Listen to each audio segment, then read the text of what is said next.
We'll get going. Welcome to Alabama EMS Challenge. Thank you, Decatur Fire, for sponsoring us. I'd like to thank the region, Dion, coming out. We also have Dr. Scalise here as well, but I'm Will Ferguson if this is your first class. We're going to do this morning, we're going to talk about 45 minutes or so on some EKGs and STEMI care, do some case scenarios, and then talk about some medical emergencies as well. So we'll get going. Who worked last night? Anybody in here? Oh, good. A few of us. I like life is good, right? So EMS Challenge, we started this program about 2014, and the goal was to kind of improve the continuing education in the Birmingham region, get physicians more involved. You can kind of see what Challenge stands for, but the goal of this is just to improve the Con Ed. When I started out in EMS years ago, there seemed to be physicians involved in the training that we did, ACLS. They help with registry skills. That seems to be kind of going away. One of the big goals that I have is to get more physicians involved in this. I think that the work that you do pre-hospital is very important. It sounds corny, but people's lives are at stake. Okay, you're doing a lot of things that we don't let our interns do in the hospital without an attending thereby. So you have a lot of responsibility, and our goal is to kind of help give you some skills. For your certificate today, if you're in class, you can scan the QR code. If you're online, you can go to the chat box. There'll be a link there, or you can email alabamaemschallenge@gmail.com, and we'll get this Con Ed certificate back out to you in the next couple of days. So again, thanks to Decatur Fire for having us. The Fire College is also our sponsor, bringing us out this way today. In May, we'll be in Indiana. If you're looking for some other good Con Ed stuff, the Critical Care Transport Medical Conference is in Orange Beach this year. That's a national conference, and we're lucky we got it in Orange Beach. We're in Mobile in June, and we're also still at Center Point the second Wednesday of each month, okay? So 12 leads. 12 leads don't have to be complicated. I use these as a screening tool. There's a lot of fluff in there. The goal, I think, from an EMS perspective and an ER perspective is to rule out the big bad things, recognize the dysrhythmia that kills people, and recognize STEMIs and other major factors, right? So I'll make it pretty simple. I'll look at 12 leads and I say, are they too fast? Are they too slow? Are they okay-ish? All right. And for fast, I use rates 50 to about 140. Rates less than 50 should make you use profanity in your brain to be concerned. All right. Rates greater than 140 and 150 are usually cardiac in nature, not a response to something. So we need to manage those as well. And then the okay-ish, and those are the ones that are scary. Those are the ones that the STEMIs, the hyperkalemia, the brugada, things like that, that if we miss, people have a bad outcome as well. Things you gotta know about 12 leads, obviously, is the rate. Don't always trust the monitor. If you have somebody that has an AFib on the monitor, that rate's not going to be correct. You need to have a hand on the pulse to calculate that. But if you print one off, you got to be able to figure out how to calculate them. I use the box method. So I find one QRS complex and I count the boxes. I say 300, 150, 175. Then I don't care, right? If I go a few more blocks, then I know I'm down to 50 and I get concerned. So have a way to calculate the rate, not trusting the machine or the printout. Intervals, you got to know your intervals. So QRS is very important, determines if it's a wide or narrow complex tachy. If you don't know that, you got problems. The PR interval, we learned in medic school about first degree heart blocks. In reality, a wide PR is more concerning for hyperkalemia. First degree heart blocks aren't super scary. And then the QT interval, that should be half the R to R interval. Long QT intervals can make people have dysrhythmia, such as torsades. We actually, y'all give a medicine probably every day that prolongs the QT interval as well. Y'all know what that drug might be? It's given for nausea. Zofran, yeah, Zofran can do that. So if somebody already has a long QT and you give a drug that prolongs it, you can send them to torsades. It's pretty cool to manage them, but it's poor form, right? Yeah. Thank you for almost smiling. Good. So first 12 lead, the way I look at these things, I say too fast, too slow, or okay. So is this rate too fast, too slow, or okay? Yeah, it's okay-ish, right? So if I count the boxes, I'm gonna say 300, 150, 100, 75-ish. So I'm content, right? So rate's okay. Now I'm gonna start looking for injury patterns because, you know, years ago when we first started doing EMS and paramedic training programs, we learned about heart blocks, junctional rhythms, VTAC, bradycardia, which is all very important. We got to know that. But back then we didn't know how to manage STEMIs. Basically, if somebody had a big heart attack, we put them in the hospital, said, yep, you had a heart attack. We're gonna watch you for VTAC, VFib, or heart failure, right? Now we can do things to fix that. So we got to be able to recognize STEMIs. So the next thing I do after the rate is I look for injury patterns. So I'm looking at leads 1, AVL, and 5 and 6. I'm looking for ST elevation or depression, okay? And these are the lateral leads here. Next thing I do is I look at leads 2, 3, and AVF. These are inferior. If I got ST elevation in any 2 of these leads, that's a STEMI. Diagnosis made. I know what I'm going to do. I know where they're going to go. I know what's going to happen to them in the hospital. Next place I look is V1 through V4. These are your septal leads. and the 3 and 4 are your anterior leads, first part of the heart, all right? So I'm looking for ST elevation. They are very concerning. You're also going to use those leads to look at the back part of the heart. So ST depression, T-wave inversion in V2, 3, or 4 is concerning for a posterior infarct, the back side of the heart. You can look at some of these blogs that we do for EMS and some of these even physician blogs that talk about doing posterior EKGs. And that's cool, that's pretty academic-ish. But in the clinical setting, if I have a patient that comes in with chest pain, I'm concerned for ACS, and I see depression, I'm not going to waste my time doing a posterior. That's enough information that I say that's a STEMI equivalent. I'm on the phone with the cardiologist. They're going to the cath lab or get TPA, all right? So posterior. And the last place I look is lead AVR. So years ago, we learned that when you look at a 12 lead, you look at leads 1 and lead AVR, and the QRS should be opposite. So if you're up in 1 and down in AVR, your leads are on correctly. Call it a day, right? In reality, AVR is pretty important. If you have ST elevation, lead AVR alone, and depression anywhere else in an injury pattern, so 1, AVL, 5 and 6, inferior leads, you're concerned about a left main disease, okay? In 2013, American Heart kind of changed the rules. So up in AVR, down anywhere else is concerning for a STEMI. Now, old folks can be decompensated, tachycardic, be septic, and AVR goes up, and it's not a STEMI, but if you're concerned, you talk to the cards with that. I got this off the interweb. It's just a kind of a cheat sheet to kind of give you an idea what we're looking at. So lateral leads are 1 in AVL, 5 and 6. Inferiors off the RCA, 2, 3 in AVF. Aorta to the left main is V1 through V4, or looking at the back side of the heart and be coming off that circumflex. And then again, elevation in AVR, depression anywhere else is concerning for something coming off the aorta, which is really left main proximal. Questions, comments, statements within reason? All right, sweet. So it's important that we know how to read 12 leads because the machine does a fair job at best. So they gave me an algorithm that they use for Zoll and for LifePack, or how they determine if there's a STEMI or not on those 12 leads. And it's like a book this thick. I cannot get through it. But the short version is it's not 100%, right? What's wrong with this picture right here in this monitor? That blood pressure can't be right, can it? So remember, so machines are great, we use them, but there's got to be that personal touch to figure out what's going on. So, all right, cool. First case was an 81-year-old male having some chest pain.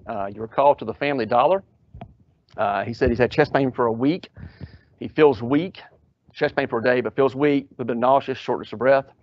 First responders on scene, the EMR's got blood pressure 150/80, breathing a little fast at 26. Pulse rate is 124. He's sat at 92%. I recommend if it's ALS, they get a glucose when they start the line, gives you a lot of data. If it says low, you know how to fix it, right? If it says high, you know they're pretty sick. Anything in between really doesn't matter in the South because we all have diabetes and elevated glucoses, right? But low and high we can fix, right? Cool. So state talks about chest pain protocols or suspected ACS. So it's got a list of things that we can do, right? So when we get a 12 lead on scene, all right, and we're trying to determine is there a STEMI or no STEMI for this person. They have chest pain. They're also 81. Do they have heart disease? Yes, they have heart disease. If you're 81, if you don't know it, you probably got heart disease, right? So we also want to start doing a quick history and physical. So the way we teach the residents at UAB is that they go into a room, they see the patient, they get a history, they do the physical, then they think about what they're going to do. We don't have that luxury in the field or the ER. We do it all at once. So I'm walking up to this 81-year-old fellow. I'm doing a quick survey of him. Is he breathing fast? Does he look ill? Is he diaphoretic? Is he confused? Looking for signs of trauma. I kneel down. I introduce myself. My hand's on his pulse. They can tell me, is he warm or dry? Okay. Is the pulse fast or thready? All right. I can also look and see if he's pale or not. Is there pallor? Is there some kind of bleeding issue going on? I'm doing that as I ask questions. And I'm doing all these questions to kind of risk stratify the guy. Is his chest pain concerning for heart disease, for a big STEMI, right? At 81, it should be to begin with. But other questions I can ask him would be what? What other things might be important to know for this dude? I guess I can say dude down here. I get in trouble saying chick, but I can say dude. Yeah, so allergies are useful, yeah. So what kind of allergies? If he says I'm allergic to Haldol, what does that tell you? What's Haldol? He's got psych problems, right? So he's on an antipsychotic. So that even that alone gives you some information as well, right? Cool. What pertinent questions you want to ask this guy? The stuff that matters. STMs. Yeah, I know. Sorry, I was late last night. What medications do you take? Yeah, so allergies, medications. right? Is he on a blood thinner? Is he on Plavix or Coumadin? That tells you he has underlying heart disease or had a stroke in the past. Are you a diabetic? Very important, right? Okay, if they're diabetic, say, do you take shots or pills? If they take shots, they're more likely to be type 1, more significant risk for bad outcomes versus the pills. Not always, but for the most part, okay? Also ask about drug use. 81-year-old guy, you usually don't ask them about cocaine use, but things like that are pretty important, all right? The goal of getting your history is to risk stratify. Do I think this guy is sick or not? I would argue an 81-year-old with chest pain is probably sick. I'm going to do early hands-on, vital signs, and get a quick 12 lead on this guy, right? So this is his 12 lead. Too fast, too slow, or okay-ish. I feel like I'm at church. This is great, nice and quiet. Yeah. I would say is it less than 50 or greater than 140? Then I would say it's okay-ish, right? So 300, 150, so it's got a little bit of irregularity, but rate's about 120, 130, right? So next thing I'm gonna look at injury patterns. I'm looking at leads 1, AVL, and lateral, 5 and 6. I don't see any ST elevation, but I see some depression laterally. That should make me think, okay, something's not right. He's definitely has some underlying heart disease, not a STEMI. 2, 3, and AVF look fairly reasonable. I look V1 through V4. And the last place I look is at AVR, okay? And what's the machine say? You can read what the machine says. Abnormal, I like that, good, yeah. Abnormal. So STEMI or no STEMI? Okay, so we'll say no STEMI. We'll move on down the road. So what are we gonna do for this guy? I got an 81-year-old guy with chest pain, weak, doesn't look well. How are we gonna manage him? What are we gonna do?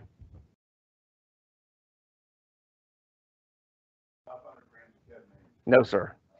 No, sir. No, sir. No, please don't say that. You laugh, I laugh. It's not funny. Golly. Now I got chest pain. All right. So 81-year-old guy, chest pain, a little bit tacky, doesn't feel well. I'm going to consider like heart stuff, right? So I'm going to consider HCS. We've got our history on him. We've got our vital signs, all right? Starting IV access. Classically, we learned about MONA, right? What is MONA for chest pain? What does that stand for? People are talking. Praise God. Thank you. All right. Yeah. Oh, my God. So morphine, oxygen, nitro, right? And then aspirin, which should be an A, not an O, right? So of those things, what are we going to do first is for this guy? What do we do first? Aspirin, right. Why do we give aspirin first? Yeah. So if he is having some kind of underlying heart problem, right? Aspirin jacks up platelets, so platelets can't clump together. If he's having a big STEMI or an infarct, that clot does not get bigger. Very reasonable. What are the reasons we don't give aspirin? Allergies. Yeah, so if he says, that's I'm taking aspirin, I swelled up like a bullfrog and they cut my neck, no aspirin for you, right? Cool. What other reasons do we not give aspirin? Yeah. Yeah, so, yeah. If guy's already on a blood thinner, Plavix or Coumadin, and he's got a history of GI bleeds, probably don't want to do that, right? So this 81-year-old guy, he's on Plavix, history of some GI bleeds, so no aspirin for him right now, all right? So no aspirin. What else can we give him then? He's still got chest pain? Nitro. So nitro. What does nitro do? Perfect. Yeah, dilates this vessel. So if this vessel is occluded with a big clot, it makes that vessel get bigger, so you get more blood downstream. What's it do to the blood pressure? It lowers the blood pressure. What blood pressure do you not want to give somebody nitro to? Yeah, state says less than 90. I get pretty squirrely, about 100. I get uncomfortable. If they don't have IV access, I'm not going to give him anything until I get IV access. So I'll pop a nitro on this 81-year-old guy, and his pressure goes from 120 to 80. How do you fix that? Fluids. Yeah, after you use profanity, you start the fluids, right? Cool. So you got your nitro, you got your aspirin. What's the O for? Oxygen, right. So guys, breathing 26 times a minute, sats 92%. Can he get some O2? Yeah, it's pretty reasonable. The American Heart says now you don't give O2 to anybody, and their sats less than 96%, or they have dyspnea or tachypnic, something like that. This guy's breathing fast, a bit hypoxic. O2 is reasonable. A couple liters nasal though. Cool. And then what is the M? Morphine. What does morphine do? Yeah, vasodilator. Exactly. So morphine's just sort of like nitro, right? Except it dilates the vessel, and then it makes them go, I don't care if I'm having chest pain, now I'm high as a kite, right? Cool. What's FONA stand for? What would F be instead of fentanyl? What's the benefit of fentanyl? Doesn't affect blood pressure, right? There's also some studies out saying that fentanyl is probably better to use if somebody's going to the cath lab. Morphine can jack up some of the blood thinners we give. In reality, I don't care about that. I would say morphine's probably reasonable. What about Kona? If somebody heard somebody talking about using a ketamine for chest pain and cardiac, is that reasonable? Please say no. Thank you very much. Yeah, I would say no for that. Cool. So this is an old guy, got a history of heart disease. Obviously, he's on Plavix, cumin, a little bit of GI bleed, chest pain. He got no aspirin. He got a little bit of nitro. He still feels bad. All right. What else are we going to do for this guy? There you go. I like that. That's the perfect non-transporting statement. I like you, sir. Very good. Yeah, cool. I agree. So he needs ALS care. He needs to go to the hospital, right? He's not staying at home, okay? All right, let's go back and look at this EKG again, though. So EKG says abnormal, but does not say big STEMI, right? However, if you look at V2, 3, and V4, what do you see there? ST depression. Who saw that earlier? Raise your hand if you did. Very good. Should have spoke up. Yeah. So I would argue that the machine does not say STEMI, but I got a guy, 81-year-old, chest pain, doesn't feel well, known heart disease, who's got depression in V3 and V4. That makes me kind of get sweaty. So I'd argue this guy's actually having a STEMI and the machine is wrong, right? So that kind of changes what we do now, right? So now let's go back and talk about aspirin. Now I got a guy that has a known clot, diagnosis is made, he's having a STEMI, and he says he's got a small GI bleed. Does he get aspirin or not get aspirin? Now. Small, he's not crapping blood on your stretcher. I would give him aspirin. I'd argue that he gets aspirin at this point in the game. Now, if he says, I swell up like a bullfrog, they cut my throat, still no aspirin for you, right? But I would say now it's kind of a risk stratification. Before, abnormal EKG, but not a STEMI, looks uncomfortable, probably would not give him aspirin with his risk factors. Now, the biggest risk factor he got, he's having a big STEMI. So now I would go back and reassess, this guy gets an aspirin, okay?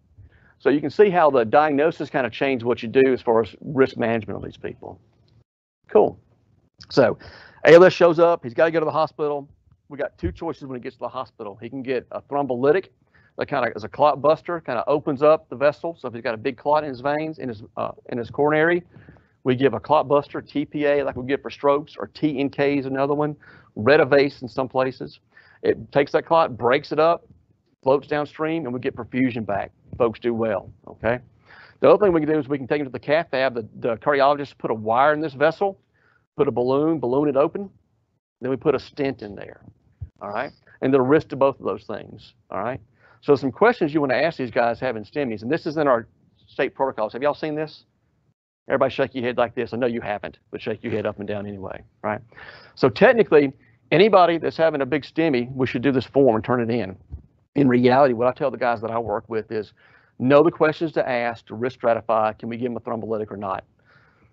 I don't care if you fill the form out or not, but you got to ask the questions and you got to get the answers. And that information has to be relayed from you to the physician taking care of the patient, right? So that we know what's going on. If this guy, you don't ask these questions, and this guy goes into cardiac arrest right before he gets to the hospital, I can't ask these questions.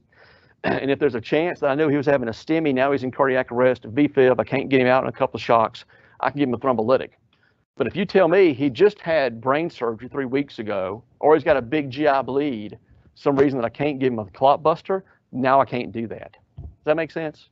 So the information is important, and it's got to be related to the physicians in the hospital. Hey, Dr. Ferguson. Yes. Yep. So I had a comment online. So what about ulcers? So if they just had a history of ulcers, would that keep you from giving them aspirin? Or if they had just a history of asthma, would that keep you from giving them aspirin? Yeah. So in the setting of STEMI, I would say they still get aspirin. Comments from the docs in the back? Absolutely. Yeah. Yeah. Anytime I have a question like that, I'm weighing a theoretical future risk versus an immediate life threat risk right now. I'm going to treat what I have in front of me. Exactly. Perfect. Thank you, sir. Sweet. So this is a video in a cath lab, and you see we got big freaking ST elevation on that top line there, and it kind of comes and goes. So what's going on right now with that patient? Anybody have any idea? He's in the cath lab. They got the wire in. They inflate the balloon. We get better blood supply. That ST elevation goes away. They mess with a little bit more. It goes back up. So you can see this dynamic changes. So you can change the flow with those cath labs. Pretty cool picture. We kind of talked about oxygen on this guy. So this guy was already breathing fast at 24 times a minute. He was a little bit hypoxic, so I would recommend he does get O2. I also recommend, my personal belief is that when somebody is having a STEMI, even if they're not hypoxic or tachypnic, they get a couple liters nasal cannula. And I don't call it supplemental oxygenation, I call it pre-oxygenation. Because the things that kill people in a STEMI early on would be VTAC, VFib, or bad heart failure and heart block bradycardia, right? Or cardiac arrest. So if I put a couple of liters of nasal cannula on this person, I'm in the back of the truck heading to the hospital, and it's just me in the back of the truck with them, and they go into cardiac arrest, we got to pull over, turn the truck off, somebody come around, help me, start bagging them, put them on the monitor. If I already have them on a couple of liters of nasal cannula, I can crank that up to high flow, all right? Start my CPR myself. It buys you a little bit of extra time doing it that way. So it's pre-oxygenation before they go into cardiac arrest, is my point to that. There's pretty good data that O2 is bad long-term for people with heart attacks and strokes if they don't need it, but there's no data that shows that our couple of hours, couple of minutes in the ER or pre-hospital world, that O2 is going to hurt somebody in the short term. So I tell my people that I work with, somebody's having a STEMI, they get on nasal cannula, 2 liters at least. That way, if they go into cardiac arrest, we got passive O2, crank it up to flush. Does that make sense? Yes, no? Anybody care? Nobody cares. Good. So again, with STEMIs, the big risk early on is dysrhythmia. So you can see here, this EKG, the machine actually picked it up. We got big elevation inferiorly and laterally, like tombstones or Pac-Man. And you follow it throughout, guy starts having a seizure. What's he really having? VFib arrest, right? So luckily the guys that put him on the pads already had some O2. So the guy in the back of the truck, or the medic in the back of the truck, forgive me, cranks up to high flow, charges to 200, defibrillates, and we got ROS pretty quick. So STEMIs, I recommend O2. I also recommend defib pads on these people. You don't put your defib pads on every chest pain, you'll go broke and your boss will get mad at you. But STEMIs are high risk for decompensation, and if you want to make a difference, that's what you got to do. This is the EKG of the guy we showed earlier. The previous one was the EMS EKG, but this is the one we got in the hospital when he first got there. They repeated it. And you can tell our machine also did not recognize. He's got some PVCs here. Kind of takes your eye away, but don't be distracted. I look at 12 leads the same way every time, every day. All right. I look too fast, too slow, or okay. I look injury patterns. Then I go back, I look at my intervals, my PR, my QRS. Those are fine. And before I put that 12 lead down and move away, I look one more time for injury patterns, because there's some days I've been up way too long and didn't have enough coffee, right? So I recommend get a pattern. Doesn't have to be my pattern, but find a way to look at your 12 leads. Make sure you don't miss the STEMIs, because it's pretty easy to miss some of these, all right? Eventually, our 12 lead picked it up and said it was a STEMI. But by then, we'd already talked to cardiologists. Guy was moving toward the cath lab.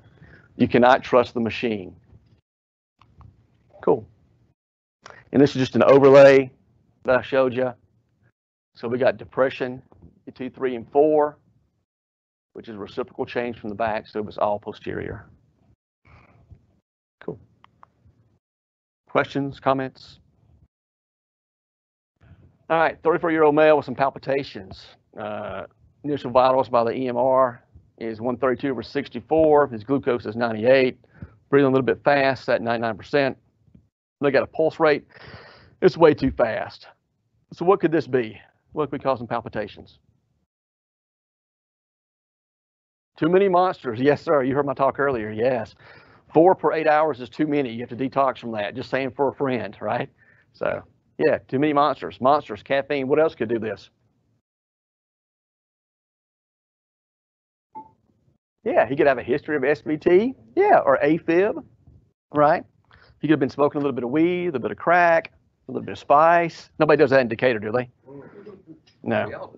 Y'all do. Good, good, good. Wow. You got a pretty liberal HR around here.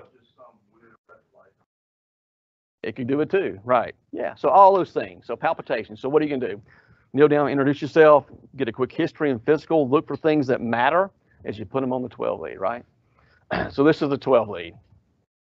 Too fast, too slow, or okay? Too fast, yeah, right. So machine says 185, I kind of trust it if I can't feel the pulse going that fast. I can also count them out, so I can say 300, 150, so in between 150 and 300, all right? So next question you ask is it wide or narrow complex, regular or irregular, right? So is that narrow or wide complex QRS? Narrow. Y'all want to say what it is already, don't you? What is it? SVT, thank you. Person in red, I like that, good, yeah. So narrow complex tachycardia, is it regular or irregular? What would you say? How do you determine if it's regular? What do you look for? Yeah, so that's way too fancy for me. I got to find my glasses. But yes, looks pretty regular. What's the quickest way to determine if it's regular or irregular? Feel the pulse. Feel the pulse. Yeah, touch the patient, right? Just touch them. Reach down, grab the carotid, touch the groin. Well, don't touch the groin. That might get you in trouble. Touch the wrist, all right? All right, and feel. So rates less than 180, 150, 180 are pretty easy to tell if they're regular or not by looking at it. When you get rates up to 190 or so, sometimes it's hard to tell on that machine. And if I don't have my glasses with me, it's really bad. So I'm looking at it, it's a narrow complex. I'm thinking, is it regular or irregular? Heck, I touch the pulse and I can tell that, right? So narrow complex, regular, this is SVT, like y'all said. Cool, so how do you treat this? What do you do? So adenosine, yeah. What's the dose for adenosine? Right, is adenosine Cat A or Cat B in the state? Yeah, why is that? Yeah, I'm not sure why it's Cat B either. That was just a random question, I don't know. So what you can do before you're doing that? So you got to get IV set up, you got to get some fluids to flush behind adenosine. What are you going to do before you? Vagal maneuvers. How can you vagal this person? What do you do? I usually just supplement if I have some ice water, that's worth the pastor. Wow. Man, if you dunk my family's head in ice water, I'd probably pull out my Glock. That makes me uncomfortable. Yeah. Yeah. No, you're correct. That will vagal you out. Yeah. There's some nice. Yeah. Yeah. I've never had that one. Yeah. What'd you say? Blow through a straw, bear down. What now? A wet washcloth? Yeah. Have them suck on the thumb and then blow on the thumb. Plus, it's kind of cool to watch a grown up do that. Giving a speed bump over. Yes, a speed bump, right? Yeah. The thing that fixes kids in SVT all the time is what the ER tech does when they get there. And what is that? Y'all know what every pediatric patient with SVT gets before an IV? A red thermometer up the butt. That usually works pretty good. I don't recommend that in the field though, right? So blow on a straw, bear down, blow on your thumb, give them a syringe, blow it out. There's some videos you can watch online now where they have them blow on a syringe, count to 10, and then flop them back. That's way too cumbersome for me, and most of the patients I see are too big for me to do that to anyway. So simple vagal maneuvers. I don't do carotid massages anymore. I don't particularly like the ice bath either. It pisses people off, but it works, okay? So vagal maneuvers don't work. I start IV access. I'm gonna give 6 of adenosine, all right? How does adenosine work? What does it do? Who cares what it does? Nobody, good. So SVT, basically you got a reentry tachycardia, right? So you got around this AV node, you got electrical impulses going and making the rate go fast. Adenosine stops this AV node and the heart resets. So basically we're just doing an on-off like your computer or your cell phone when it jacks up, right? Cool. So with that being said, what people do you not want to give adenosine to, potentially? People you like. I would argue that if they have a Y complex, irregular tachycardia, you don't do adenosine. In theory, or WPW, yes, sir? Yeah, so elderly people make me uncomfortable too. Well, that doesn't make me uncomfortable. What makes me uncomfortable with the older folks is it's weird for an 80-year-old to get SVT all of a sudden. So if I see them in SVT, my mind is thinking, okay, it's probably AFib or a flutter, and it's not a SVT. If it's still narrow and regular, I'll use it because the risk is pretty limited. The only risk you get is if they're an AFib RVR, okay, and there's an accessory pathway going through the septum here, and you block that AV node, and they go from AFib to VFib. And that's all very theoretical. A lot of folks use adenosine and Y-complex tachyes now. I just don't do that. Do y'all use them?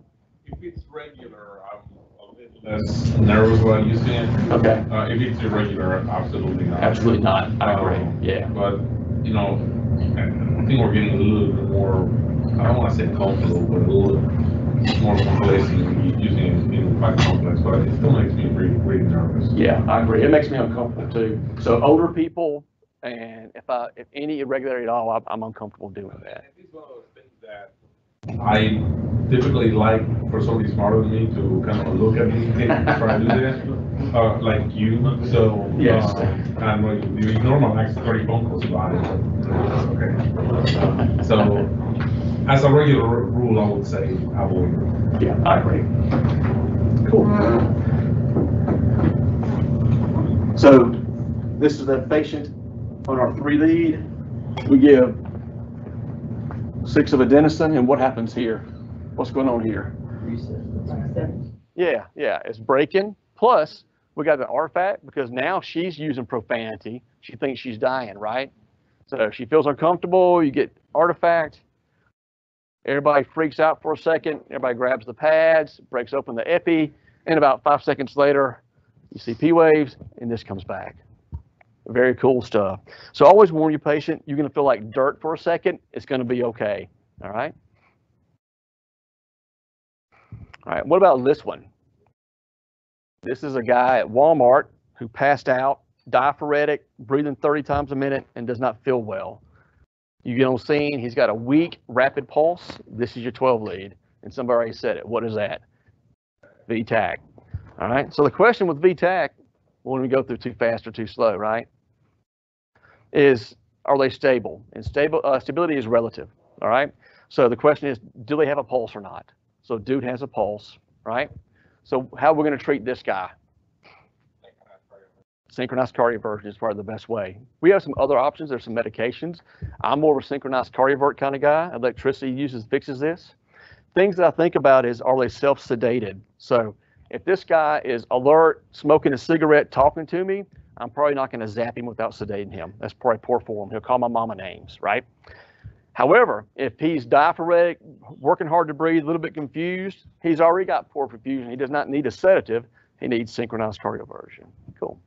Lots of things cause VTAC, obviously STEMIs, heart failure, all kind of issues. There are all kind of algorithms you can look at in textbooks. You can study this on like Rebel EM to figure out if a Y-complex tachy is VTAC versus AFib with embarrassy. I'm just an ER guy. If I have somebody with a Y-complex tachy like that, I'm calling it VTAC until proven otherwise, because if I'm wrong and I call it something else, dude's going to die, right? So amiodarone's reasonable. Lidocaine is reasonable. And the other thing to think about is when you synchronize cardiovert, make sure your candles are on your monitor. It's got to be synchronized. All right. As soon as you shock them, the machine resets. I would recommend you go ahead and recharge. It'll be charged at a defib dose. So if you take him out of VTAC with a pulse into VTAC without a pulse, you're ready to go. Okay. These guys are pretty sick. Y'all carry amio and lidocaine down here or just one? Anybody know? Nobody knows. Good. You got both? Yeah, cool. Yeah, I don't particularly have a preference over it. Amiodarone was the drug of choice in the 2000s. Lidocaine's coming back into play. I would say whichever one is cheaper. Electricity is going to be the end game for this person, right? I'll vote for both. No, sir, I don't do both. I don't like that. Do y'all do both? If you got somebody that's VTAC, synchronized cardiovert, no good, you give amio, no change, do you go and add lidocaine, or you just stick with one, or what do you do? I really don't like mixing antidysrhythmics. Okay. So I try to avoid that. Yes, sir. Cool. All right. Because you don't know which one fixed it. Well, not just that. You know, if you got a patient that's quote unquote stable, right? Anytime you take a patient that's quote unquote stable in a dysrhythmia, and you're giving them a poison that's going to change the physiology of their heart, you're by definition going to potentially make them unstable. And if you start adding multiple antidysrhythmics, the mix can get really bad. Right. So I really don't like mixing antidysrhythmics. Right. Does your opinion of that change for refractory VTAC? Yeah, you know, and of course, you know, you can't heal dead, right? So, you know, if there I don't really have much to lose, right? And I have a lot to gain. So that's a different scenario. But especially if I have somebody that has a pulse, I'd rather keep them with a pulse. Heart is a lot of patient that I really like to shoot for heart. Okay? Correct. So I wouldn't say we argue that you look for the underlying reason. Think this is acute coronary syndrome. Maybe they get lice. Maybe they go to the cath lab with this. If you think it's electrolytes, you manage that. If you think it's drug induced, you manage that. And same thing with the VFib. So I used to think that all cardiac arrest, you work them where you find them. All medical cardiac arrest in the field, you work where you find them. I'm changing my thought on that some now with the ability to give lytics and with a Lucas device. So before Lucas Autopulse came out, I thought that CPR in the back of an ambulance was crappy at best. And not many people, if any, survive CPR in the back of a truck if they're really dead. Now, when we have the Lucas, you could actually move somebody and give pretty reasonable chest compressions. So if I got a guy that's chest pain, clutching his chest, goes into VFib arrest, I get on scene, I shock him, get him intubated, give him an amio. I'm 8 minutes in because I'm a super medic, right? And he does not get better, and I got a Lucas. This guy I'll throw in the back of the truck and I head to a hospital that can give him a thrombolytic because there's a chance we can rescue this guy. Whereas years ago, I'd say you just stay and you just work it right there. So. Cool. All right, let's look at this EKG. This is a guy that felt weak at the Waffle House. Like everybody, he'd been out drinking the night before. And blood pressure is 90 over 40. Heart rate is in the 70s. Statin 98%, but almost passed out. What do you think about this EKG? Too fast, too slow, or okay? So the rate's okay, all right? So I'm gonna start looking at injury patterns. I'm gonna look at leads 1. I'm gonna look at AVL. I'm gonna look lateral. I got a bunch of artifact or PVCs there. I look at 2, 3 in AVF. Same thing in AVF here, a lot of PVCs or artifact. I look V1 through V4, looks reasonable. I look at AVR, same thing, same artifact I saw here. All right, I'm gonna go back and look at intervals, normal QRS, maybe some P waves. All right, so STEMI or no STEMI? I'd say no STEMI, but there's some concerning things on there. What's the concerning thing about that EKG? Yeah, so we got some PVCs here, and I got runs of VTAC. So that's very concerning for this guy, right? So this is a guy that gets IV access, right? I'd probably put the pads on him. He doesn't need to be shocked. He doesn't need amio or lidocaine, but he's at high risk. I would argue if he's been out drinking all night, maybe he's dehydrated, maybe his magnesium's a little bit low. If he's at Waffle House, he probably smokes a little bit, does a little cocaine. Everybody at Waffle House does cocaine, right? Raise your hand. Nobody? All right, sorry. But high risk, right? So this guy is probably somebody I would not PRT, let him go to the house. Cool. No, these are just a run of VTAC. So this is just PVCs, 2 of them, make you a little uncomfortable. But then this is just a run of VTAC right here. So he's at a dysrhythmia, okay? I would probably rerun a 12 lead because you really can't interpret this because you're got several leads that are jacked up to make sure there's no ischemia. Probably not there. Cool. Questions, comments, statements? Let's go ahead and talk about a few medical cases too. So the medical stuff, I want to talk about some cases with A's. So all these should have something related to an A. Some of it's inappropriate, some of it's not though. So this is a guy in his mid-40s, complaints of facial swelling and some dental pains that he was out drinking last night. And he woke up at this, oh, I can't say that. He woke up and noticed that his face was swollen, okay? So he's got some swelling right here, okay? Blood pressure is fine at 117 over 60. Heart rate is reasonable. Sats 99%. Breathing about 16 times a minute. All right. So what could be going on with this guy? He got been out drinking, got hit in the face. Yeah. So look for trauma. There's no bony instability. He can open and close his jaw. He had pretty bad dentition. His teeth look pretty rough. So you think maybe there's a dental infection as well. All right. A lot of things could be going on with this guy. Just more pictures. You can tell that's swollen here. Lips pretty swollen. So what should we do for this guy?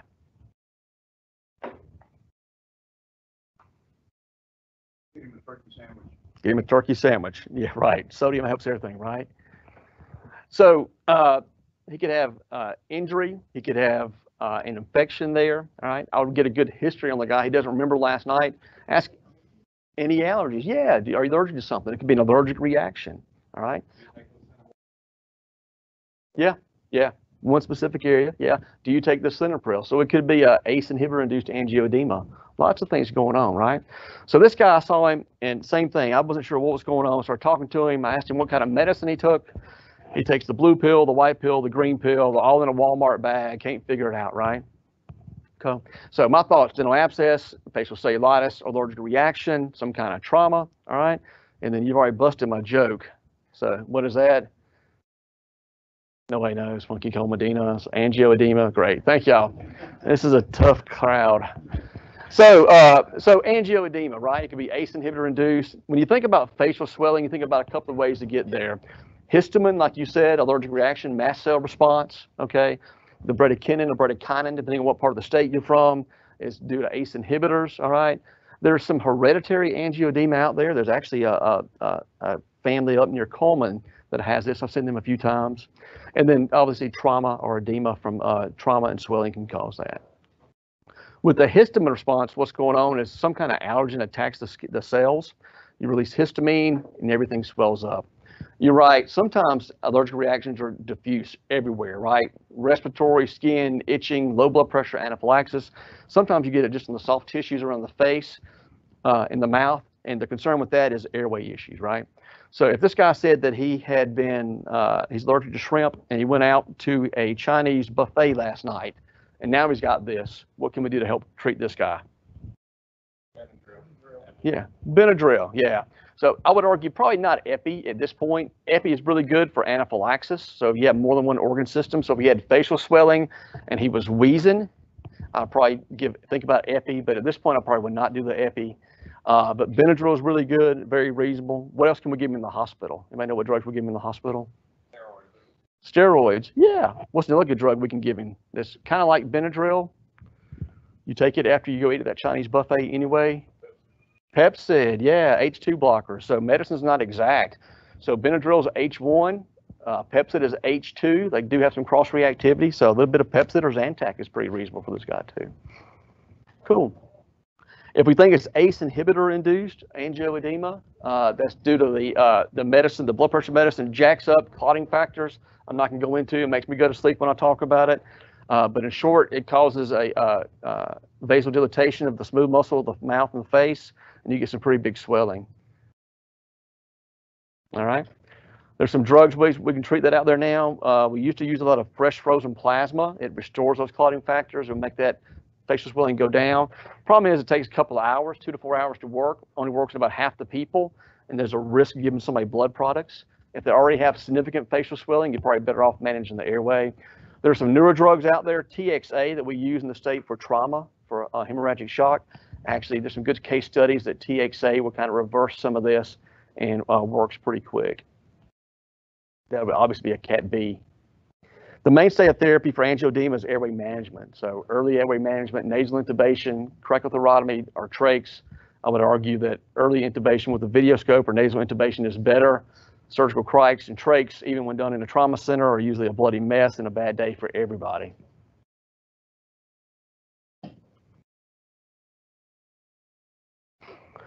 So this guy, what I usually do with these folks is I watch them closely. So wasn't sure what was going on. I was getting some images on him, going through his medicines. He got steroids, he got Benadryl, he got Pepsid.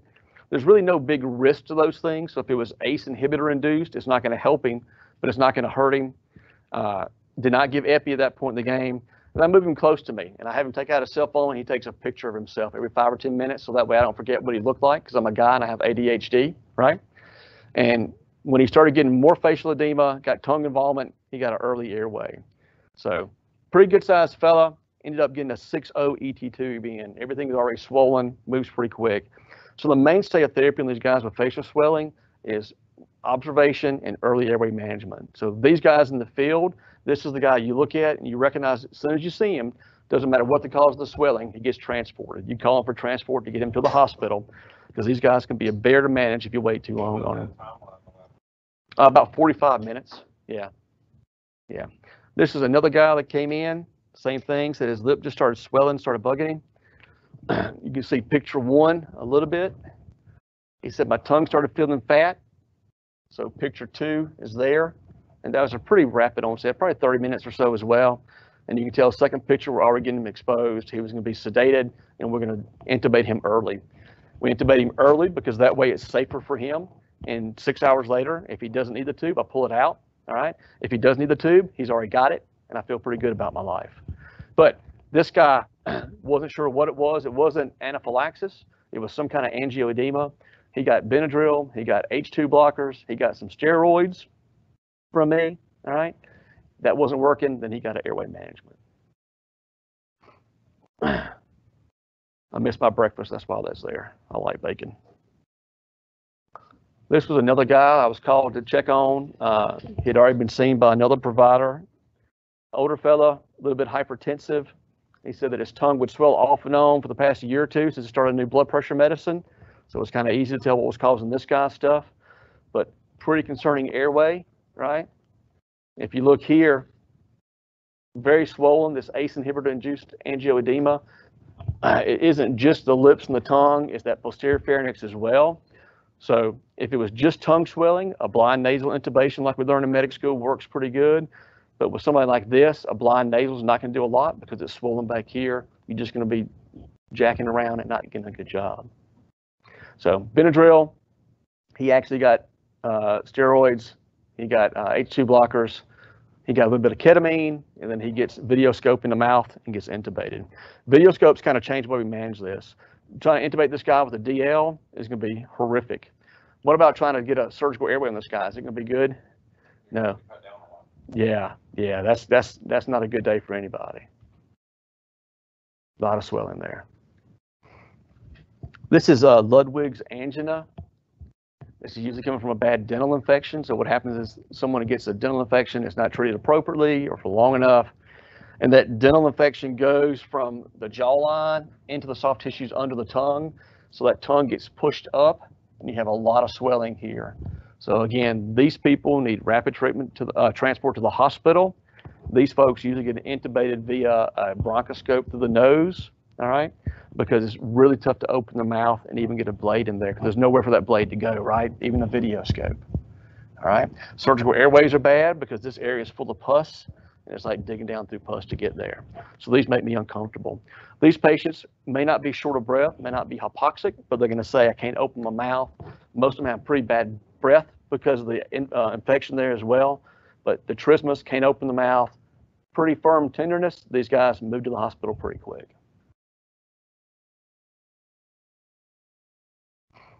Then you got folks that can just get tongue trauma. So the guy that has a seizure and bites their tongue, the tongue gets pretty swollen, can cause airway compromise. If they're anticoagulated, it makes it even worse.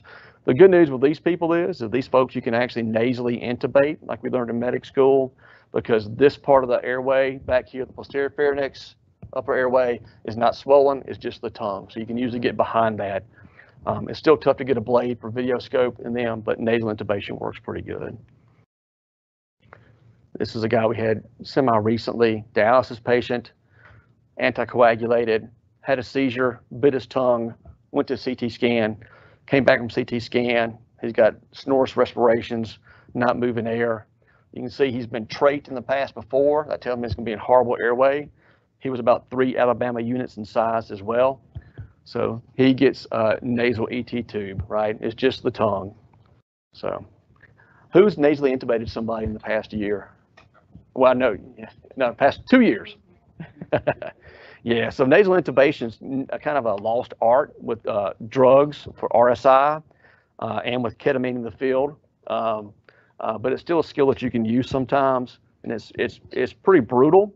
It's not pretty like intubating with somebody with drugs and sedating them. Is basically you lubricate the ET tube, you gently place it in the nostril, and you shove it down. If you get missed and they gag, you're in the right hole. If you don't, you pull it back out, and next time they breathe, you shove it back down again. It's not something that's pretty enjoyed. Inappropriate humor. Questions, comments, statements so far? Yes, no. All right. All right, let's do one more case and we'll take a break. This is a 46-year-old male. He passed out at Walmart. On exam, he's awake and alert. He's mildly dyspneic. Heart rate's in the 110s, sat in 93%. Blood pressure is 110/60. Respiration is 22. Glucose is 214. He tells you got a history of hypertension and COPD. States that he had a leg infection and his wife made him go to the doctor, the urgent care. He got put on antibiotics. And because his blood pressure was high, they put a new blood pressure medicine on him too. So he started all his medicines back again last week. All right. Been feeling kind of weak and tired since then, and then just was shopping at the Walmart and passed out. That's his leg.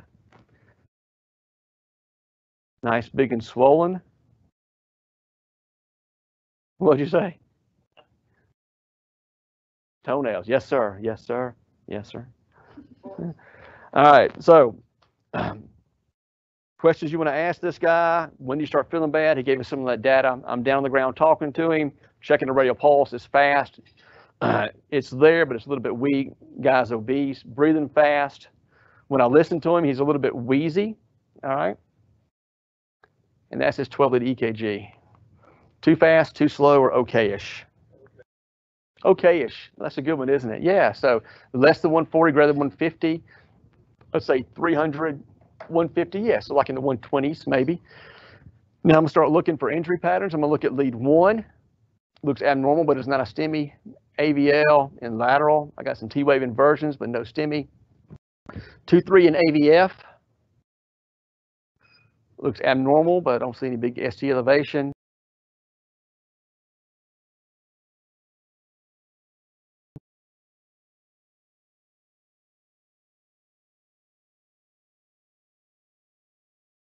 Go to AVR. I'm up a little bit in AVR. I'm down laterally.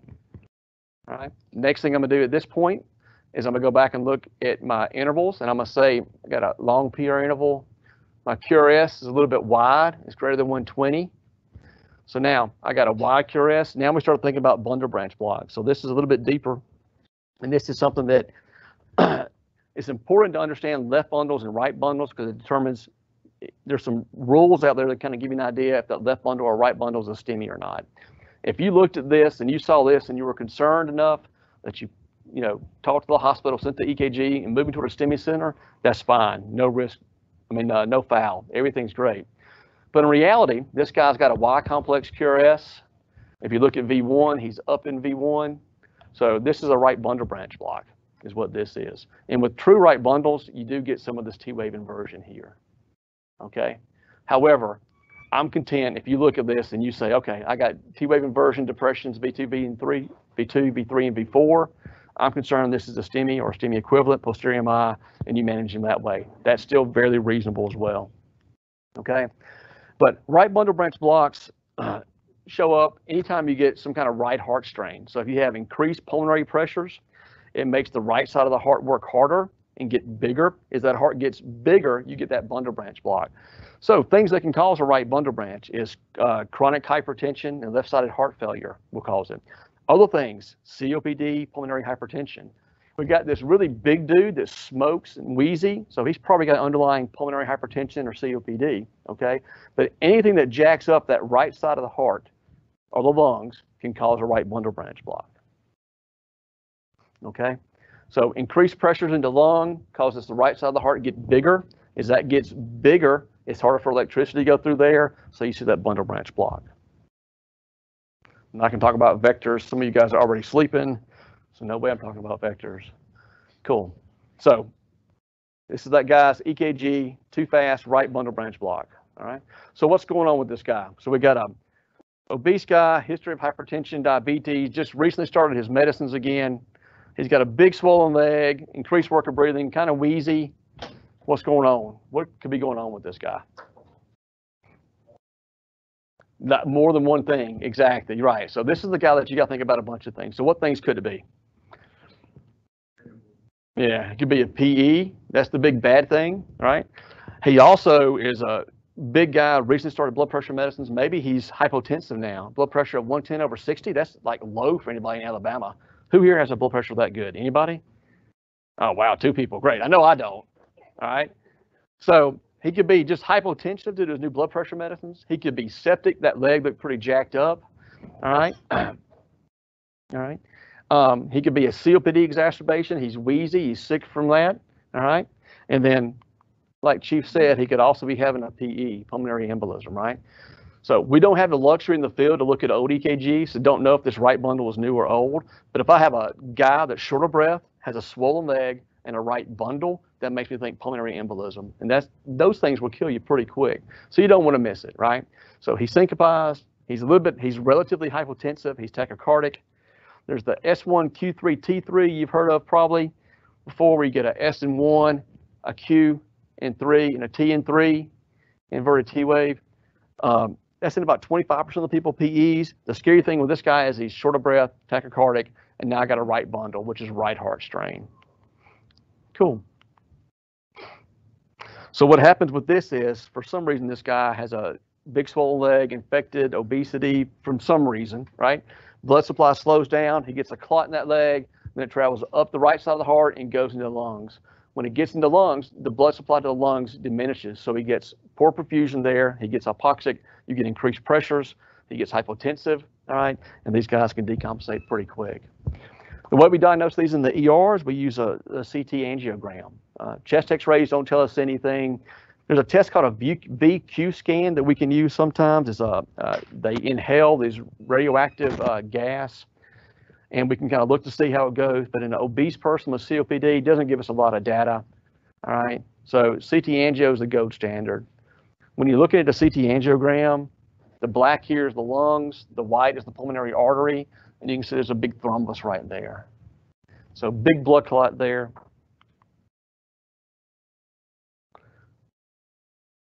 Causes lots of problems. So the way we treat these things is first we got to recognize it. So you pick up the fact you got an old guy that's syncopized with a right bundle, tachycardic, hypoxic.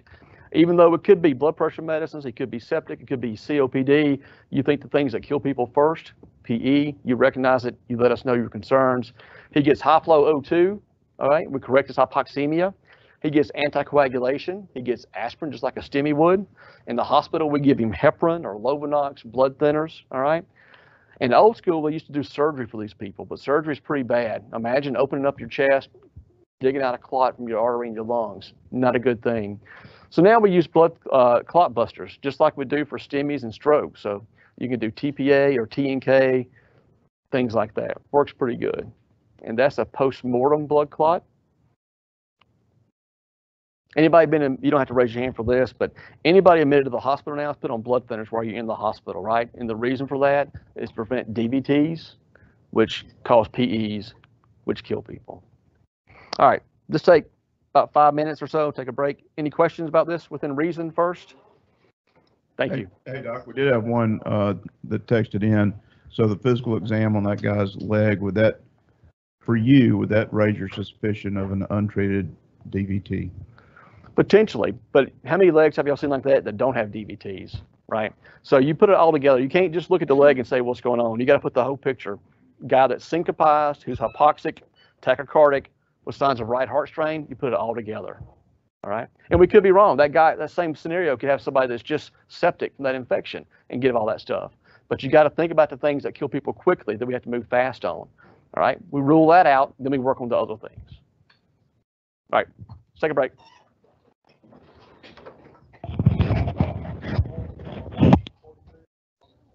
All right, again, any questions within reason, don't be shy, okay? The next case A was a young female who passed out. Family states they found her on the floor of the bathroom. There's a broken glass of wine, a little bit of weed next to her, not uncommon. So what do? Just like earlier, we get our ABCs by doing our history. Think about things that matter, all right? Get a quick set of vitals. She's a little bit hypertensive, 190/90. She's not tachypnic. Heart rate's a little fast, or pulse rate's a little fast. She's not hypoxic. Blood glucose gives you a lot of data on syncope. It was 116, all right? So she's alert. She says she has a headache. She's got some photophobia. The light hurts her eyes. Said that she had a bad headache, and just next thing she knew, she woke up on the ground, all right? What'd you say? Got roofied. Yes. What? No comment. All right, so when I think about syncope and headache, I think about bad things, so things that matter, right? So the STM, stuff that matters. I think about aneurysms, right? So lots of things can cause this chick to pass out. She could have been smoking too much weed, drank a little wine. She could have been on the toilet and had a vagal response, okay? But when I have a person that now says they have a headache and they passed out and they have some light sensitivity, I think subarachnoid hemorrhage. Questions I'd ask her would be like, hey, do you often get headaches? If she says yes, I get them all the time, then my radar, my red flag indicator goes down. I'm not as concerned about subarachnoid, okay, because she always has headaches. But it's still there in the back of my mind because that's the thing that can kill people, right? Other questions I want to ask this girl, are you anticoagulated? Are you on blood thinners, Plavix, Coumadin, right? All right? So big things you want to ask that person and think about. People with subarachnoid hemorrhages, they have big headaches, they pass out. It's because blood breaks out of that vessel, touches the brain, hurts real bad, they syncopize. They wake up because the bleeding isn't so bad that they're unresponsive at this point in the game, all right?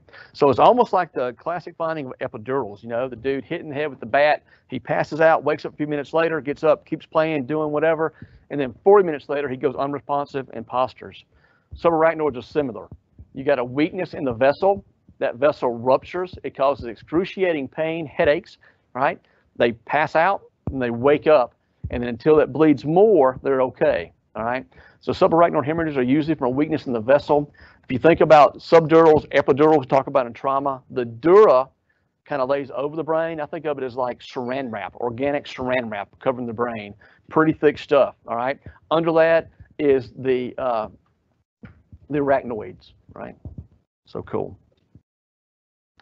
So treatment for these things is the first thing to treat it, you got to recognize it. So female syncope headache, I'm thinking subarachnoid hemorrhage, and that's what it is until proven otherwise. And the way we diagnose this is in the hospital with CT scans. So this is somebody else that you evaluate, you risk stratify on your brain, and you realize she needs to go to the hospital, all right? So she gets there, we do a quick CAT scan, CT angio, and we can see this bleeding, okay? What we do in the meantime, so to speak, is we get ready to control the blood pressure. We don't want her super hypertensive at this point in the game because elevated blood pressures will cause that bleeding to increase. Now, we don't control the blood pressure until we see what's going on with that scan. So this is not a pre-hospital use for labetalol or things like that. But once we get that scan, then we control the blood pressure. The way we manage this person in the hospital also is we go in and that weakness in the vessel, the aneurysm, we put a wire in there and we coil it off or we clamp it off and we stop the bleeding, okay? The problem with these subarachnoids is the fact that you get bleeding in this part of the brain. The blood blocks the drainage system of the CSF, all right? So the CSF cannot get out. They get big hydrocephalus. They get a lot of fluid in the brain, and that can cause herniation. So we treat that in the hospital. We put a shunt in here and drain that fluid out to give this time to heal up. But this is what we call a star of death. It's just a CAT scan. It shows diffuse bleeding. It's not a traumatic subdural or epidural. It's not as cool as that, but this would definitely lead to a bad outcome if we don't recognize it, okay? So treatment is obviously ABCs if those are altered. If not, once at the hospital, we get that CT angio, we see this, neurosurgeon will go in and clip or coil this. If she gets hydrocephalus, we put a shunt in her brain into the ventricles and drain that fluid off. We manage her blood pressure, we keep her sedated, and we chillax her with the hope that no big long-term damage has happened. All right, but red flags, syncope, headache is a big red flag for an aneurysm. Cool. Questions, comments, statements? So this was a young female that EMS was dispatched to. She said she was playing in the yard with her grandkids when she passed out. The family did CPR for about a minute. You get on scene, she's got no complaints. She's like, why are you here?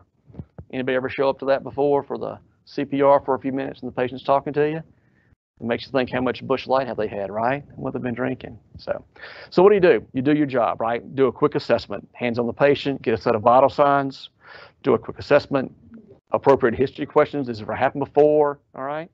Are you diabetic? What was your glucose? Are you on blood thinners? Because they did fall. There's a risk for injury from that. All right. And do an exam on this patient. This is our 12 lead. Too fast, too slow, or okay-ish. okay-ish, right? So I'd say I look for injury patterns. I'd be surprised if I saw something. I don't see any injury patterns. Laterally, inferiorly look good. V1 through V4 look reasonable, and AVR looks fine. I go back and look at my intervals. I really don't see P waves there. Looking at lead 2, what do I have? I got some AFib, right? Multiple P waves. It's irregular. My QRS is fine. Before I put the 12 lead down, again, I look for injury patterns. So don't see a big STEMI, but I do see atrial fibrillation. So AFib can lead people to pass out, right? Because they can, if you have AFib, you can have runs of RVR, the rapid ventricular response.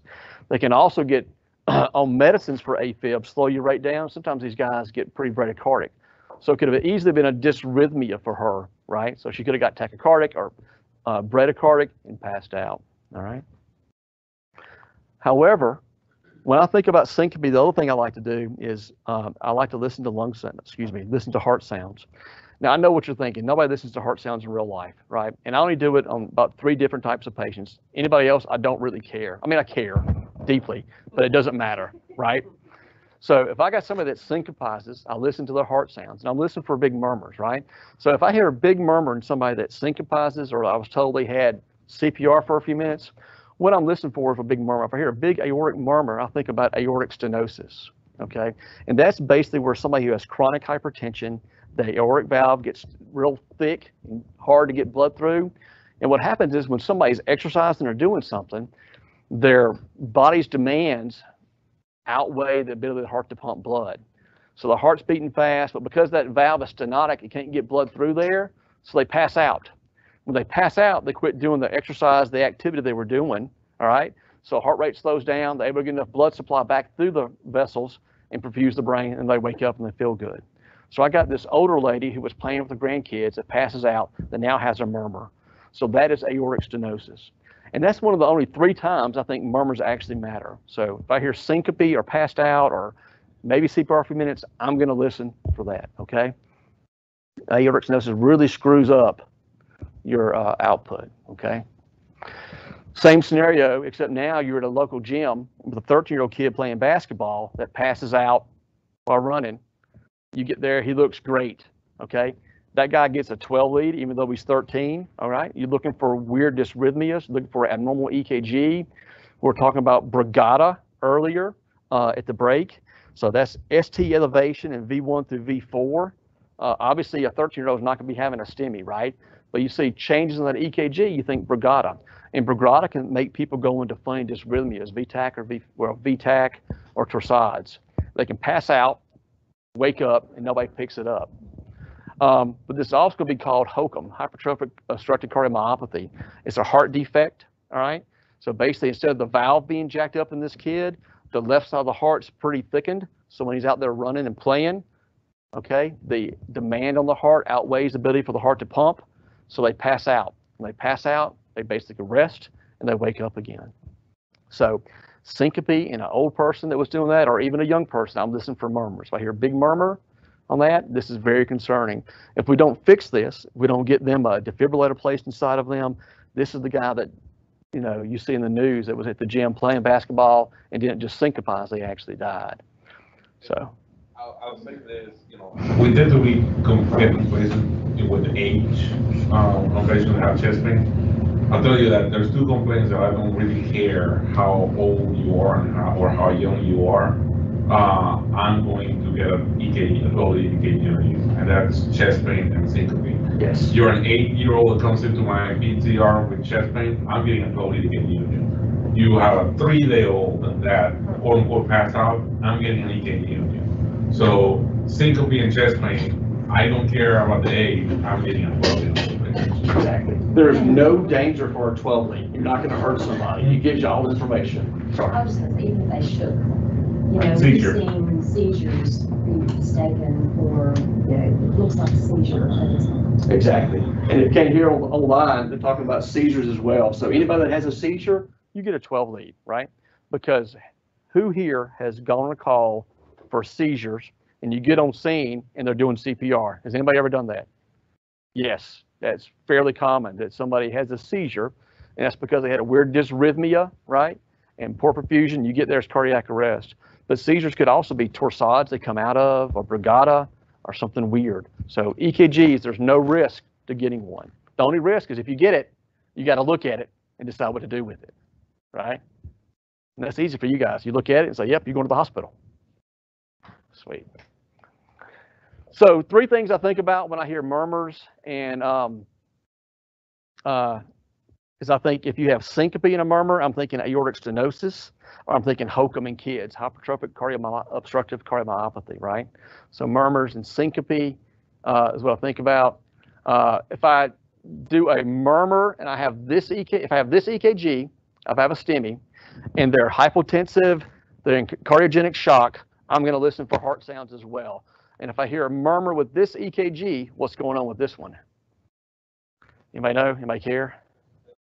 So it's a STEMI, right? And now they got a blood pressure of 80, cardiogenic shock, look like dirt, and I hear a big murmur. What's going on? So they've got a STEMI that's jacked up the valves, and now instead of needing just a cardiologist or thrombolytics, I need a cardiothoracic surgeon to fix that valve. Okay, so big murmur in a STEMI makes me think valve rupture, very bad. Okay, and then the other murmur I think about, if I got a murmur in somebody with a fever that has a rash on their hand, endocarditis. Yeah, sweet. Somebody cheated or saw my slides yesterday. Sweet. Yeah, so murmurs, only 3 times I want to listen.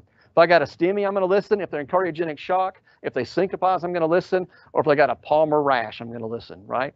3 things that murmurs really matter from an ER standpoint, in my opinion. So this is endocarditis. This is you got infection in the heart on the valves, and it's chunking flecks of pus every time the heart beats, and they get stuck distally. So you get them on the hand, you get them in the nails. You can get them in the eyes, but I never look deeply in the eyes. Deeply. All right. Thinking about 3 things, rashes. So when I think about palmar rashes, I think about a couple things. So what 3 things cause a palmar rash, a rash on the palms? We talked about endocarditis is 1. What is this one? Oh, the answer's up there. Crap.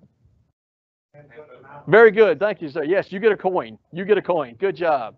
Yeah, hand, foot, mouth disease. So palmar rash, adult or kid, adults can get this as well. That's painful. All right. That's hand, foot, and mouth disease. Don't really want to touch that, right?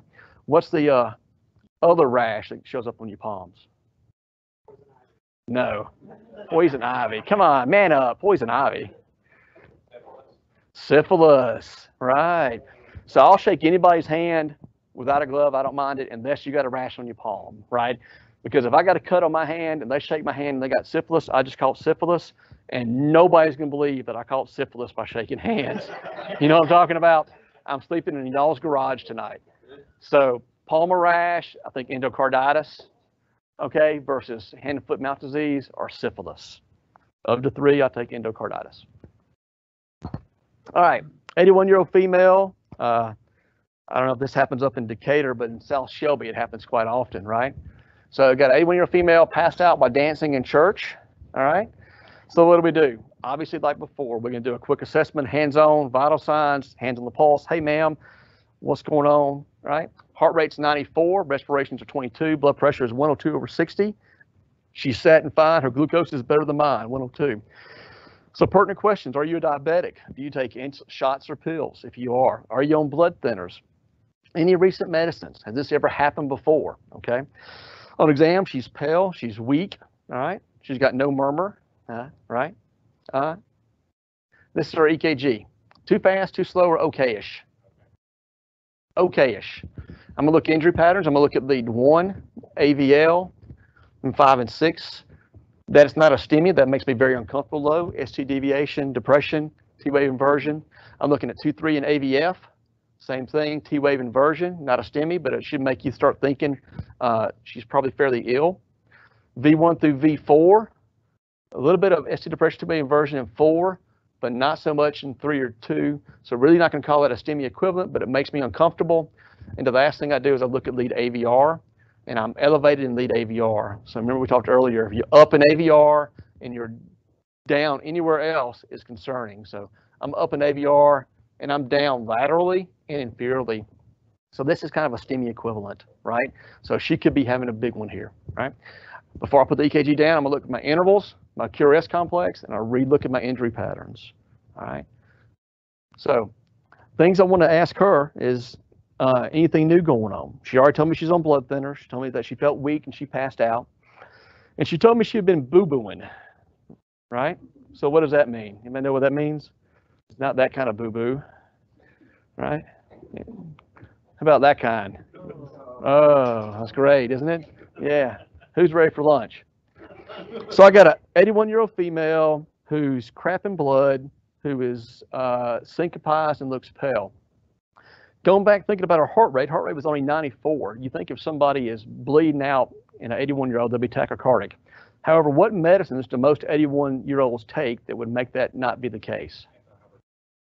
Yeah, so everybody's taking blood pressure medicines, right? So she was on a beta blocker, so her heart rate can't really get fast.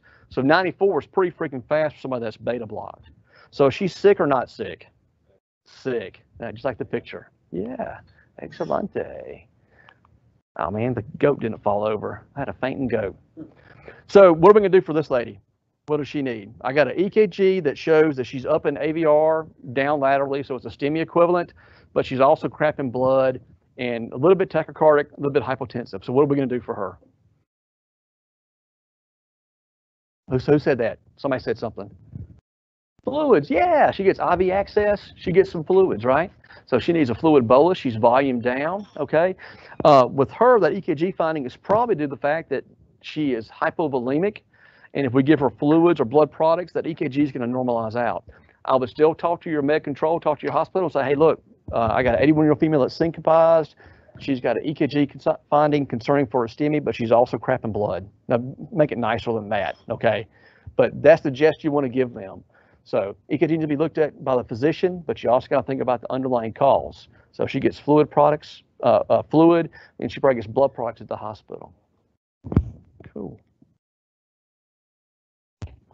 Normal, abnormal. Just a random X-ray. Yeah. So this is just a lateral picture. This is the femur. This is the knee. This is the kneecap, right? The tibia. So this is a 340-pound person in a Prius that hits a tree, minimal damage. Hey, it's America. You can do whatever you want, man. I can show you some pictures, but I get in trouble. Yes, sir. That's your problem, right? That's why we got you guys, right? Because I can't get her out. Yes, sir. They do make some great tools. Yeah. You still got to put her on a soft stretcher or a backboard though, right?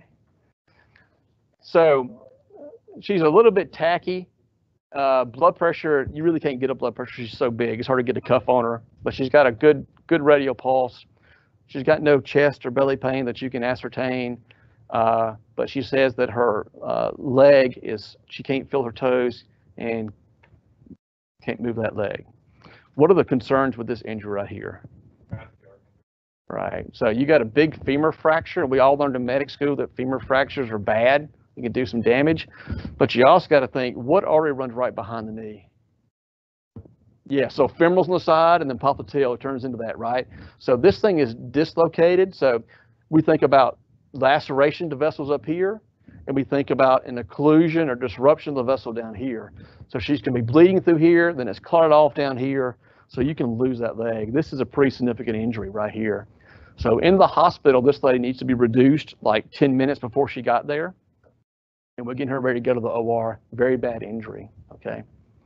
So, cool. Does that get a traction splint?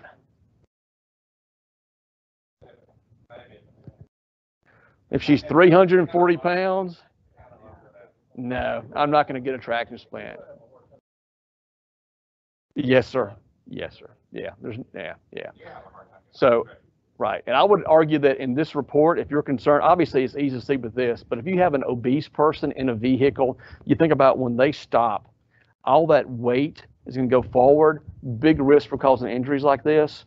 So always be concerned, make sure you check distal circulation on that thing, because you can get a dislocated knee or a dislocation fracture of that knee, and they can actually lose that leg pretty quick if we don't fix it rapidly. So if she has no pulse, once you get her on that stretcher, yes, that's very reasonable. If she does not have a pulse, then you got to, right? If she has a pulse, I want to pull on it, I'll start moving toward the hospital. Yes, sir. Yes, sir. But a traction splint on somebody that big is not going to work very well, you know.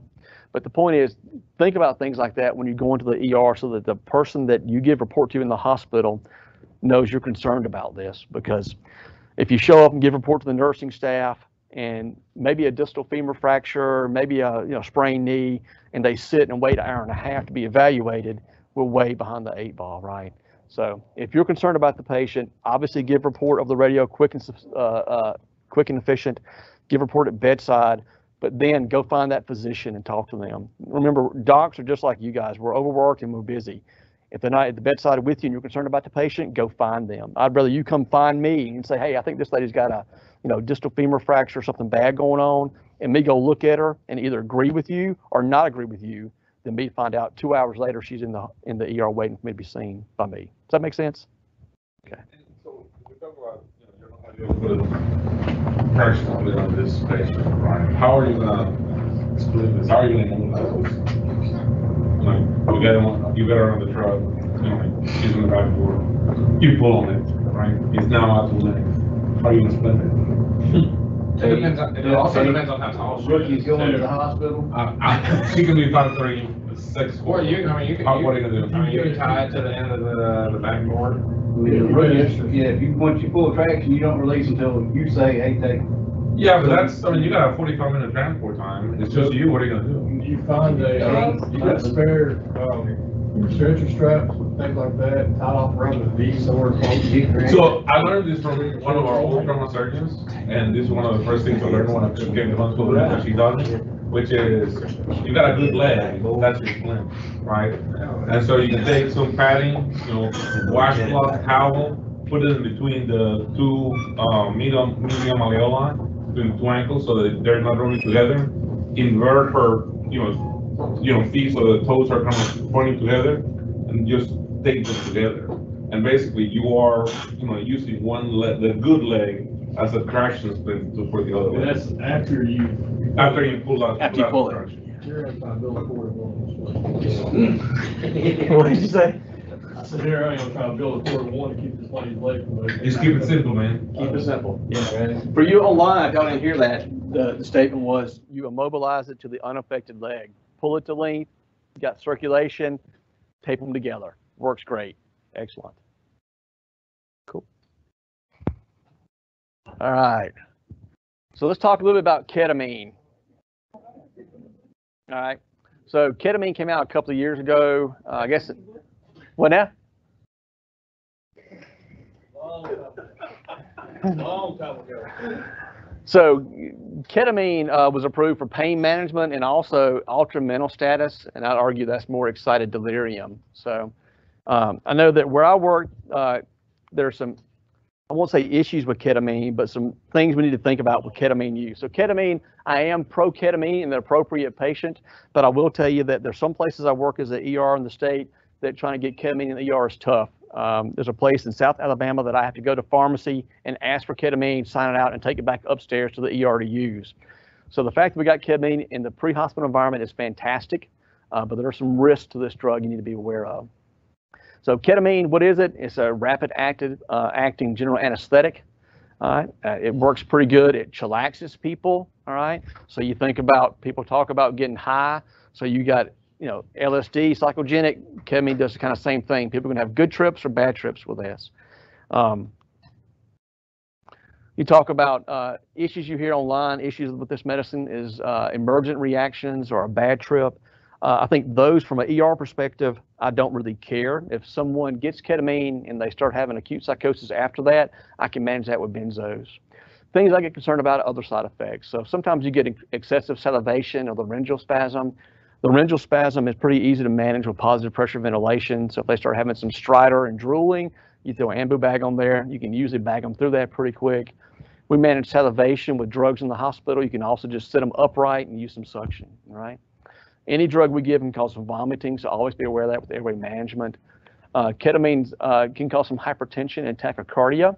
So it's a pretty reasonable drug that we use to help sedate people before we intubate them who are septic or have bad trauma, okay? The big issue with ketamine is respiratory depression, right? Ketamine does not cause hypoxia. It causes people not to breathe, which causes hypoxia, all right? Remember that dosing your ketamine, if somebody's already been doing a little bit of weed, a little bit of benzos, a little bit of alcohol, it doesn't take much ketamine to get the effect that you want, which the effect that you want is either pain management, decreasing the pain, or them to quit beating you and your partner up, right? To chillax a little bit. So when do we use ketamine? I'm a big proponent that ketamine is used for excited delirium. Has anybody been watching the news about Colorado and what's going on out there with ketamine? Right. So there's some issues with, and we won't go into details about that, but excited delirium is like a phrase we use for people who are crazy, psychotic, altered, and also agitated and biting you, right? So what's going on here is we think that it's either drug-induced from cocaine or speed, or maybe it's from a infection or acute psychosis. And what's going on, they get altered, they get superhuman strength, they get pretty strong. So obviously the paranoid schizophrenic who is now off their medications can have this. You can get excited delirium with alcohol use. Usually don't get super strong though. You can also get it from alcohol withdrawal or benzo withdrawal. The good news with that is those guys usually give up and seize on you, then you can manage them. Low glucose can cause somebody to be altered and combative, but again, that usually wears out and they get unresponsive, and you can find that, check your glucose and fix it. But cocaine, spice, meth, all these drugs can really do that. And what I see more common is a mix, usually folks who already have some underlying mental disease who are doing drugs get pretty excited. There's some other medical causes of excited delirium. We call it PRES, or potentially reversible encephalopathic syndrome. So people with significant long-standing hypertension or acute emergent hypertension, you get the blood-brain barrier kind of gets jacked up, and proteins in the blood that normally don't get to the brain get there, and they get confused and altered. They usually don't have the superhuman strength though. But folks who are uremic, your kidney disease patients, dialysis patients can get altered and confused with that. Again, usually it's not the super strength. And then infection, sepsis can cause that as well. But again, usually it's a big catecholamine surge with underlying psychosis and or drug use. Things that make this worse would be being tased by the cops. If you got a guy who's already high as a kite, big epinephrine epinephrine because of what's going on with him, and now he gets tased, he gets pissed off, he's going to have increased sympathetic tone. Restraining people, making them fight, leads to having more issues as well, right? So you got a 6-foot male who's acutely psychotic. He kind of screams and claws at the police. He's diaphoretic, appears to be responding to external stimuli. He's well known to you guys, similar events in the past. So this guy will be a good ketamine patient, right? Good use for ketamine, all right? Makes him safe, makes you safe, works pretty good. Similar situation, 6-foot-year-old male in a nursing home. When you approach him, he kind of screams and claws at you. He does not really walk and talk at baseline. He's diaphoretic and confused. He's got cloudy urine hanging off his stretcher, and he's got a history of similar events in the past as well. Is this a good guy for ketamine? No, thank you. Praise God. You made me happy. Good. Yeah. So ketamine is for excited delirium, the guy that's going to hurt you, makes you uncomfortable. This person can be managed other ways. This old person here does not need ketamine. Ketamine for this person will end up probably buying them the intubation in the hospital and a bad outcome. So it's the acute, the psychotic person that gets the ketamine. What's the dose for ketamine for psychosis? 1 milligram per IV, if you can get it, or milligrams per. Right. Are you going to get an IV on this guy? Yeah, only if the cops tase him and handcuff him and put him between 2 backboards. If they do that, we're probably in trouble, right? Yeah, so IV, my thought is if you have someone with excited delirium and you can give them IV ketamine, they do not have excited delirium. So I would argue that this guy gets the IM dose of ketamine, right? So he is 5 foot 6 inches. He weighs 300 pounds. He gets 4 mg per kilo. How much ketamine are you going to give him? Cops. What? The whole vial. Like that. Give him a vial and a half, right? Yeah, don't do that. So if you're just going by regular body weight, total body weight, he would get a lot, right? 300 pounds, 150 kilos, 160 kilos times 4. I can't do that math, but it covers 500 milligrams in a vial. Yeah, that's a lot of freaking ketamine, folks. All right. So really, ketamine should be based upon the ideal body weight, which is more height-based than weight-based. It's almost like an adult Braslow. There are a lot of formulas out there that you can use from like when Chief Ward was in high school, like 74 and so forth. But this requires math, which some days I'm not good at math, especially when I got a guy running around spitting at me, clawing at me. What? So what I do is I kind of mix this up, and it's kind of all relative. A good ideal body formula that you can use is 52 kilograms at 5 foot, and then 2 kilograms per inch in males, or 50 at 5 foot in females, and 2 kgs per inch at females. Again, this is great when you got 6 medics on scene and you got somebody that's calm and can figure this out, but most of the time that's not the case, right? All right, and this is the look you get when you start doing that kind of math. That's again from Chief Ward's youth right there. All right, so ideal body weight for this guy that is 5'6" would be about 64 kilograms. And that times 4 is 256 versus his total body weight of 160, which is 640. So that's a big freaking difference in dose, guys, right? Big freaking difference in dose. So I know that we did not talk about this a lot in medic school. This wasn't brought out a lot when this protocol came out for ketamine. My advice, though, is that you either figure out how to calculate ideal body weight with an app, all right? I tell people, figure out what your dose would be. So know if you're 6'1", know how much you would give you for ketamine, right? So that way, when you're looking at this patient and you say, okay, he's a few inches taller than me, I'm gonna go up a little bit. He's a few inches short, I'm gonna go down a little bit. It's not the weight or the girth, it's more the height that you wanna use. If that's too complicated at 2 o'clock in the morning, not a problem. What I'd recommend you do, just cut the dose down, all right? Cut it down to 2 mg per kilo, all right? So I do 52 for guys at 5 foot and 2 per inch, 50 for females, or just make it 50 for both if you want to. Doesn't really matter. This is a rough estimate. The point is you don't want to go from 240 to 640. What's going to happen if I give 640 to this guy?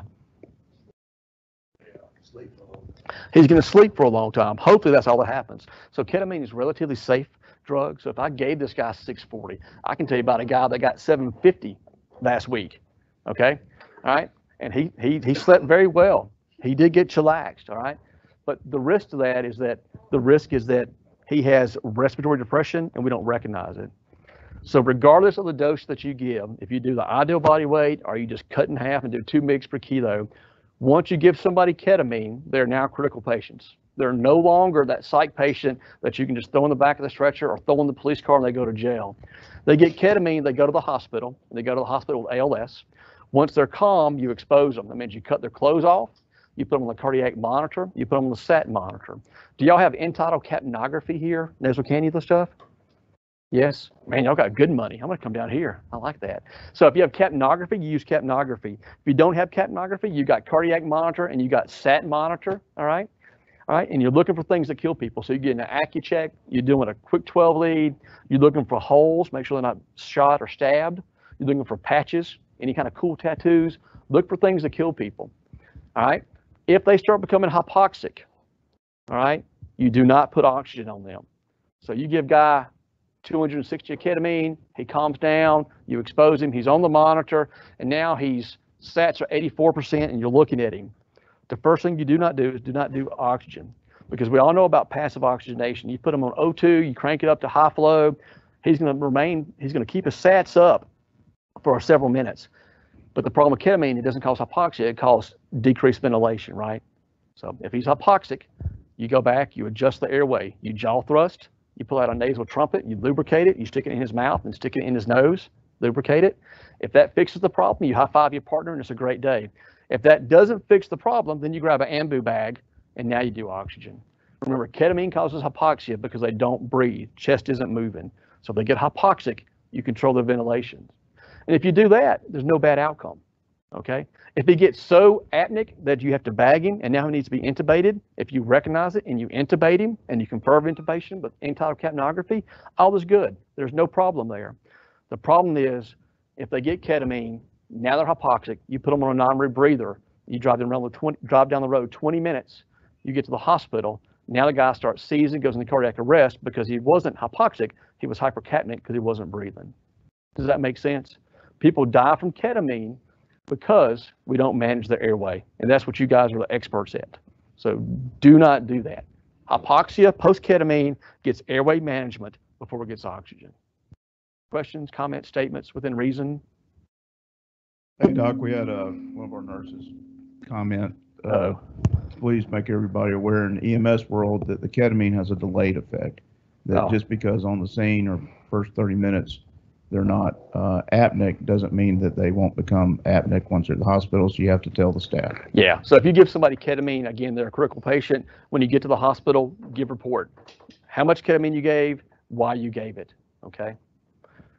Fair enough. Remember, ketamine is category A, so you don't have to call the docs, all right? But you do have to manage the airway after that. So think about your dose. If you got to pop open 2 vials of ketamine, probably too much, all right? And once you give the ketamine, make sure you manage the airway.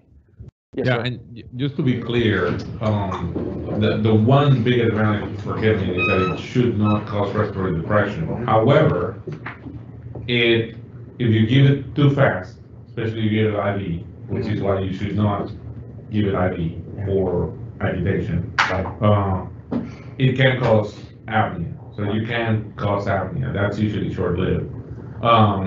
It doesn't cause respiratory depression, but you will have a ton of secretions in the airway, and your pressure is going to be out, so they may not be able to protect their airway. So it's not necessarily it's going to cause respiratory depression, but you know, if I'm using ketamine for any kind of procedural sedation in the ED, I have full cord monitoring. You know, cardiac monitor, pulse oximetry, and CO2. And you gotta make sure that you manage that, you monitor the patient's airway one-to-one until they can protect it, which means that they are, you know, back to normal. Right. So these patients need long-term monitoring. Right. Yeah. It's just a high-risk drug, and mostly because thinking about these guys that are out there with excited delirium, he probably has been drinking, doing some benzo, something else. So you chillax him, you could lose it. Cool. The goal is this, to get them calm enough to go to the hospital, right? The goal is not to bag them or misbagging them, they go into cardiac arrest and them die. Very poor form, okay? And one of the cases they're looking at out west is EMS gave ketamine to a patient in custody, patient then went to the jail. So that's not a thing either. I would not recommend that. If they get care from you guys, they go to the hospital. If you wonder why doctors are grumpy, that's why. It's the way that we got to carry our stethoscopes now. Have y'all seen that toy out there? That is very painful. So if you approach us about a patient, we're grumpy, that's why. Forgive us. When they change the rules, we'll probably get nicer. The other thing I want to talk about is, you know, as a ER physician or as doctors, we think we know a lot about paramedicine, right? We know a lot about patient care, but the work environment is a little bit different, okay? So it's easy for me to manage a patient in an ER with 4 nurses, a respiratory therapist, 12 techs, the police, and everything else, versus what you guys do out in the field. So I really appreciate what you guys do. The goal of this education is not to, well, the goal of this is to try to give you perspective from an ER doc, what we're looking at, so that when you take what you learn from the textbooks and other classes, you know what part of that is actually useful for us as well, but things matter, okay? The work you guys do is exceptional. I mean, we do not let our docs in the hospital run codes, intubate, synchronize cardiovert without a supervised physician over them. So I really appreciate all you do. Things I would also mention is I have 3 rules. They're kind of corny in my life. And it's 1, I don't kill people, right? So I don't give the wrong drug. Make sure I don't miss the obvious things. Do the same assessment on everybody every time, even if I've seen that patient 4 times that week. I try and help people most of the times. And then I go home with a clear conscience. And I go home with a clear conscience by training. So in my mind is always going, I'm thinking about that next case. How would I manage that 2-year-old with a foreign body? How am I going to manage this anaphylaxis? What am I going to do for this patient that's entrapped in the car and has this kind of injury? Am I going to do a tourniquet? What am I going to do? So you got to run those scenarios through your head, and then you actually got to do them physically, right? So you got to practice, all right? Questions, comments, or statements within reason? I really appreciate Decatur Fire letting us come down here. Thanks, docs, for showing up. Thanks, Dion. I appreciate this. they're here if they have any questions as well for the other docs.